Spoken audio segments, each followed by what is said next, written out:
Guru-gurunya adalah hujjah, saudara, bagi mereka, sehingga mereka nggak ragu lagi untuk menukilkan riwayat tersebut dalam kitab-kitab mereka. Nah, kira-kira sampai di sini jelas tidak?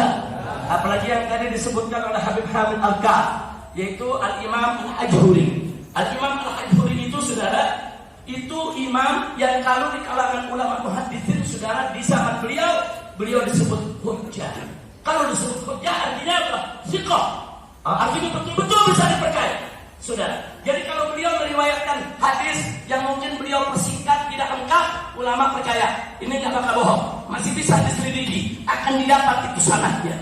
Nah, jadi ilmu semacam ini, saudara, harus kita berhati-hati, nggak boleh sembarangan. Dikit-dikit saudara membid'ahkan sesuatu, memusyrikkan sesuatu dengan alasan ini dalilnya, hadisnya dhaif atau maudhu. Ternyata setelah diperiksa tidak seperti yang mereka katakan. Nah, ini yang saya mau sampaikan. Mudah-mudahan saudara, hal yang berkaitan dengan fadail Asyura ini menjadi tuntas bagi kita semua. Amin. Nah, sebagai tambahan, Al-Imam Ibn Uyainah, saudara. Ibn Uyainah ini salah satu guru daripada Al-Imam Asy-Syafi'i radhiyallahu taala anhu. Beliau mengatakan apa? Hadis tausi'un nafaqah ala dia. Kalau lagi Asyura, permudah urusan orang, bantu keluarga dulu. Habis itu bantu tetangga, bantu masyarakat, saudara. Yang katanya hadisnya dhaif. Tapi ternyata begitu digabung dengan hadis yang lain, ulama muhaditsin mengatakan ini tingkatnya bisa naik menjadi hasan li ghairi. Cuman yang saya mau sampaikan di sini, Ibnu Uyainah mengatakan apa? 50 tahun aku praktekkan itu. Setiap hari Asyura aku berdoa. Bagi kepada keluarga, bagi kepada tetangga. 50 tahun aku praktekkan, aku dapatkan keberkahan yang seperti yang Nabi sabdakan. Masya Allah, saudara. Nah, jadi Imam Ibnu Uyainah ini mengatakan bukan sekedar yaitu menyampaikan hadis, bukan sekedar mengajarkan hadis, tapi beliau praktekkan, beliau perhatikan. Setiap hari Asyura beliau berderma, tahu-tahu Allah ganti dengan berlipat. Hari Asyura lagi beliau berderma, tahu-tahu kesulitannya dimudahkan oleh Allah. Hari Asyura berikutnya lagi beliau berderma, tahu-tahu kesulitan apapun Allah mudahkan yang ada di dirinya, saudara. 50 tahun kata beliau mujarrabah. Selama 50 tahun aku coba, setiap tahun aku coba, setiap tahun itu pula aku dapatkan yaitu daripada mujarabnya. Alhamdulillah. Nah, karena itu jangan ragu-ragu. Untuk hari Asyura ini yuk kita puasa. Yang pertama, yang kedua kita berderma. Khususnya pertama kepada keluarga dulu dan juga kepada orang lain. Berderma, insya Allah Allah akan gantikan dengan kebahagiaan yang berlipat ganda. Yang terakhir akhirnya, saudara, tadi kita singgung dan tadi juga disinggung oleh Habib Hanif dalam khutbahnya yang luar biasa pada hari ini, saudara, yaitu tentang bahwa hari Asyura tanggal 10 Muharram juga merupakan tanggal mati syahidnya Sayyidina Husain ibn Ali ibn Abi Thalib, cucu Nabi kita Muhammad, bersama keluarganya. Ada anaknya, ada keponakannya, ada sahabat-sahabatnya. Karena yang hadir di padang Karbala semua tidak kurang dari 72 orang, ya tuan. Sebagian besar dari mereka, khususnya laki-laki dewasa, hampir semua dibunuh di padang Karbala, termasuk Sayyidina Husain ibn Ali ibn Abi Thalib. Kejadiannya tanggal 10 Muharram di hari Jumat. Berarti hari ini hari Jumat, tanggal 10 Muharram hari Asyura, hari Jumat, saudara. Di tahun ke-61 Hijriah, tatkala usia beliau 56 tahun. Jadi ini yang terjadi. Nah, di sini yang ingin saya garis bawahi di sini, kenapa peristiwa tersebut bisa terjadi, teman? Ada apa? Supaya kita jangan menyalahpahami sejarah, saudara. Makanya kenapa tadi saya katakan Al-Husain, saudara, sebagai pahlawan Karbala, beliau adalah mujahid, beliau adalah syahid, beliau mujahid yang mati syahid di jalan Allah Subhanahu wa taala. Kenapa beliau lakukan itu? Satu, beliau sedang mengajarkan umat datuknya Sayyiduna Muhammad sallallahu alaihi wasallam bagaimana, saudara, cara menegakkan amar ma'ruf nahi munkar walaupun harus mati bersimbah darah. Yang kedua, beliau sudah mengajarkan kepada umat datuknya Sayyiduna Muhammad Shallallahu Alaihi Wasallam bagaimana cara menyikapi seorang penguasa yang zalim. Ketika itu saudara yang berkuasa adalah Yazid. Yazid, saudara, menurut Imam Ahmad bin Hanbal termasuk orang yang boleh dilaknat, ya Allah.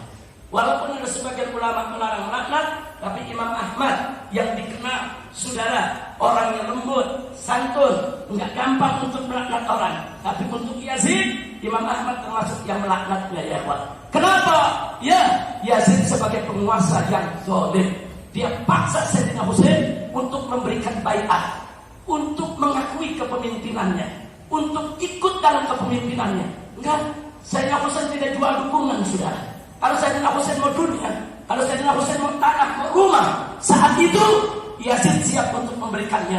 Asal Husain memberikan sumpah setianya kepada Yazid. Enggak ditolak.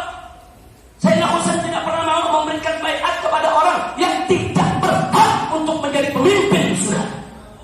Kemudian beliau diteror di kota Madinah, beliau diancam, sehingga akhirnya terpaksa beliau hijrah dari Madinah kembali ke tanah kelahiran daripada kakeknya, yaitu kota Mekah. Semua keluarganya dibawa, istrinya, adiknya, putrinya, putranya, semua dibawa dia. Nah, jadi ini ketegaran, nggak mau beliau berikan sumpah setia kepada pemimpin yang zalim. Saudara, orang nggak bisa melawan di Madinah, minggir ke Mekah, saudara. Enggak, beliau nggak mau tunduk. Berbagai utusan dikirim ke Sayyidina Husain, ditawarkan berbagai macam tawaran untuk mengakui Yazid sebagai khalifah.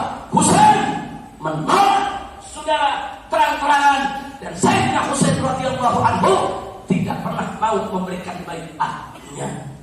Kemudian beliau tinggal di Mekah. Ternyata dari Mekah juga mulai diteror, mulai diintimidasi, saudara. Kemudian beliau mencoba mencari di mana kira-kira tempat yang aman buat anaknya, buat cucunya, buat putrinya, buat istrinya. Saudara, dari kejaran penguasa yang zalim, saudara, akhirnya beliau dapatkan tempat itu adalah di Irak. Karena beliau mendapatkan berita, kabar, surat dari penduduk Irak. Ya Husain, ya ahli bait Nabi, ayo tinggal bersama kami di sini, agar engkau tidak diintimidasi, tidak diteror, tidak dibunuh oleh orang-orang zalim ini. Nah, kemudian Sayyidina Husain, saudara, dengan husnudzon kepada orang-orang yang menyuratinya, berangkat ke Irak dengan keluarganya semua dibawa, agar keluarganya tidak ditangkap, tidak disiksa, agar keluarganya tidak diteror, tidak diintimidasi.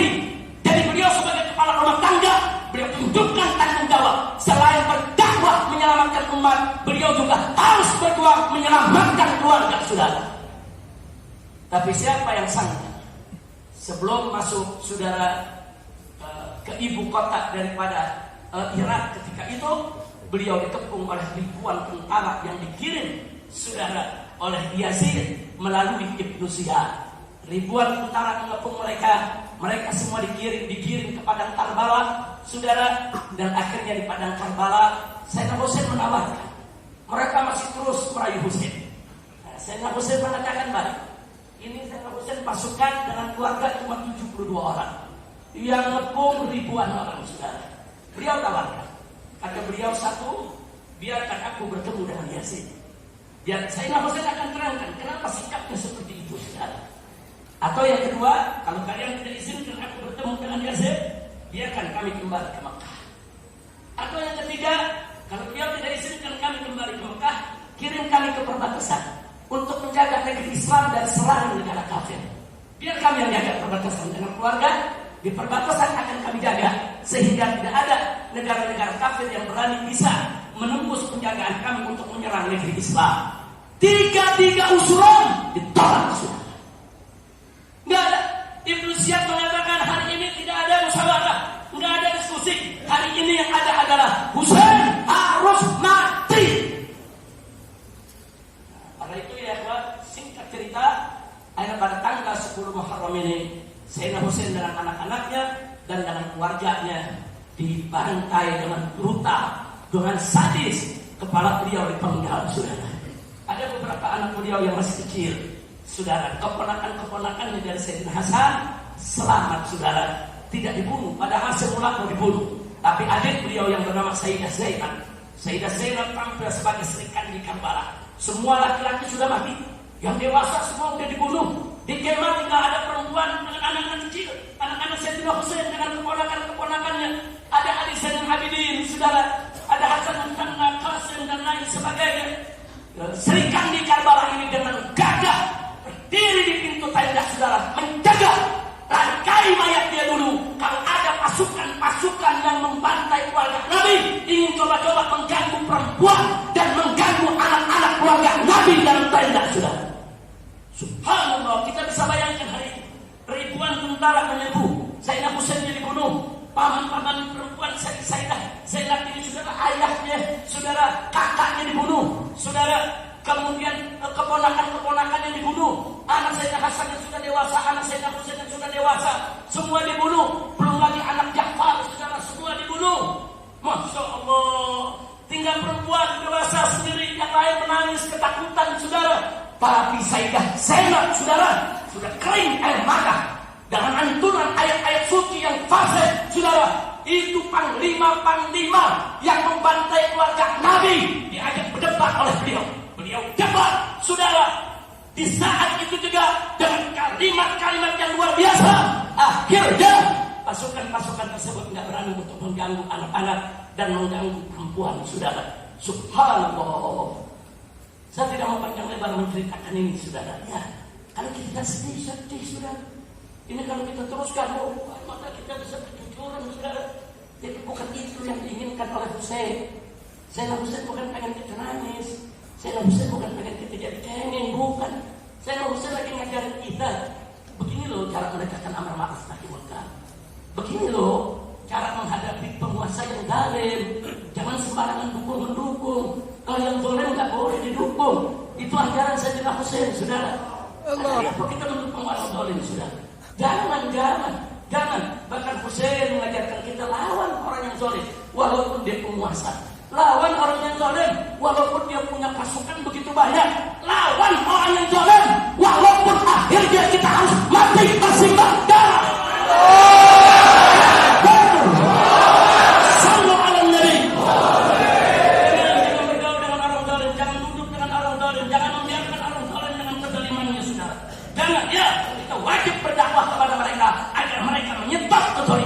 Tapi kalau mereka terus berbuat zalim, lawan orang-orang zalim sampai mereka berhenti dari kezaliman. Jadikan semangat Asyura ini sebagai semangat untuk berjuang melawan kezaliman, menegakkan keadilan. Jangan biarkan kezaliman merajalela di tengah masyarakat kita. Betul? Siap berjuang, siap melawan kezaliman, siap menegakkan keadilan.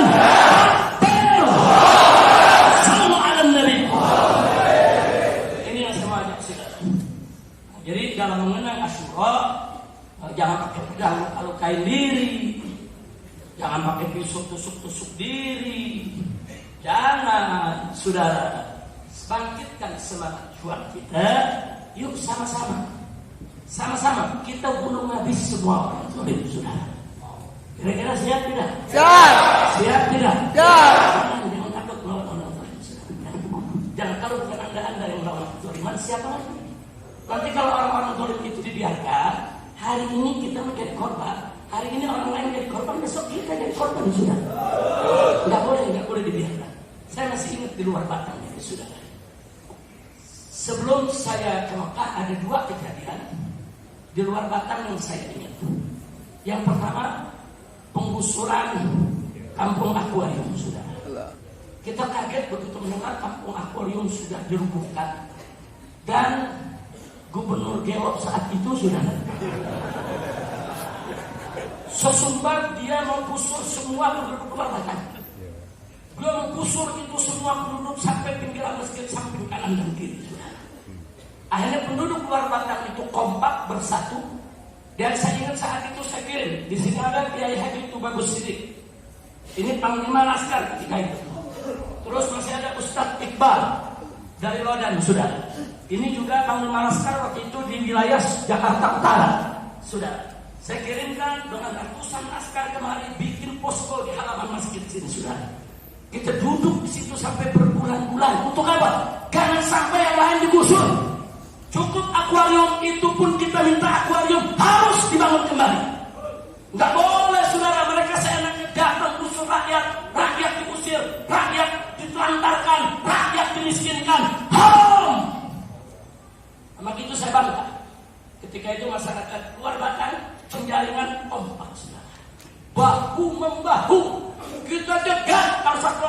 masuk. Ingat tidak? Ingat berjuang tidak? Ingat berjuang tidak? Bagus tidak? Begitu dilawan laskar turun dari Tangerang turun. Begitu Habib Hasan bawa pasukan dari Tangerang dia. Yang dari Banten juga turun, sudah. Kawan-kawan dari Bugis, dari Makassar semua turun ya, untuk mempertahankan masyarakat luar Batang. Jangan dizalimi. Nah, saya pengen semangat itu bangkitkan lagi. Nah, jangan sampai besok kita dizalimi, kita diam. Betul? Siap melawan kezaliman. Siap menegakkan keadilan. Sekali waktu ketika itu saya mudah-mudahan dari pertempuran kemari, inspeksi anak-anak kita, kirim makanan, minuman, jaga. Jangan sampai kita kecolongan, jangan sampai yaitu digusur lagi. Kemudian saya ingat bagaimana masyarakat yang tergusur hidup di perahu-perahu di sana, perahu dipakai tenda, saudara. Kita kirim makanan setiap hari sekian ribu bungkus, saudara. Ya, itu kebersamaan kita semua. Saya tidak mau itu terjadi lagi di luar Batang. Masyarakat luar Batang harus bersatu, tolak segala kezaliman, dan orang zalim jangan pernah didukung, apalagi dipilih jadi pemimpin. Betul? Betul.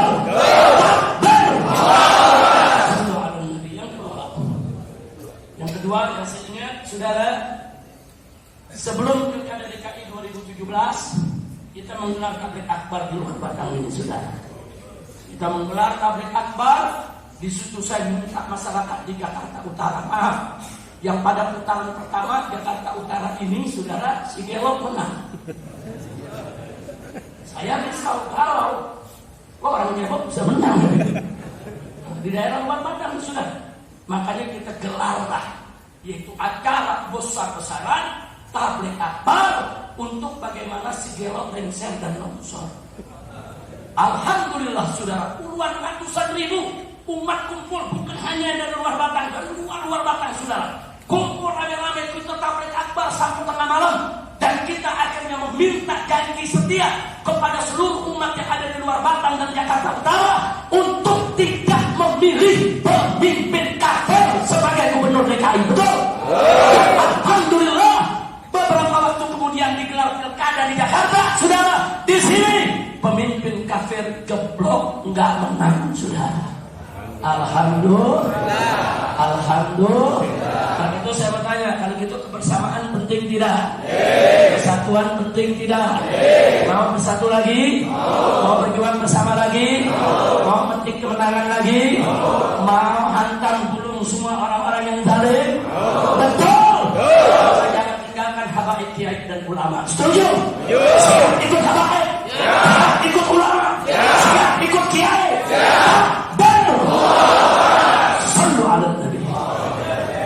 Jadi ini yang saya mau sampaikan. Jadi semangat Asyura adalah semangat perjuangan. Semangat Asyura adalah semangat pengorbanan. Semangat Asyura adalah semangat amar ma'ruf nahi munkar. Semangat Asyura adalah semangat, saudara, untuk membangkitkan kesadaran umat Islam dimanapun berada.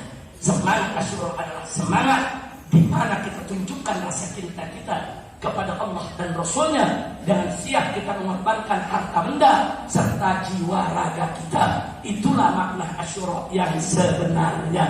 Maka itu sakut Asyura jangan dalam bersenang-senang seperti kaum Nawasih yang bersyukur dengan dibunuhnya keluarga Nabi. Mereka ini orang-orang Nawasih ini, saudara, fi qulubihim nifaq, buktu ahlul bait munafik. Benci kepada ahlul bait adalah munafik, saudara. Tapi jangan juga meniru cara-cara Syiah Rafidhah, saudara, di dalam memperingati hari Asyura dengan melukai diri. Bukan itu.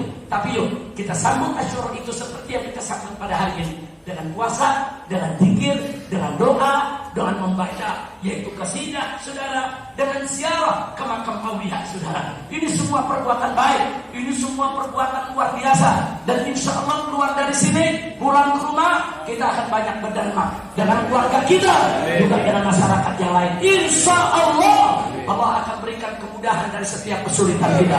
Allah berikan kesembuhan dari setiap penyakit kita. Allah berikan kita kebahagiaan dari dunia hingga akhirat kita.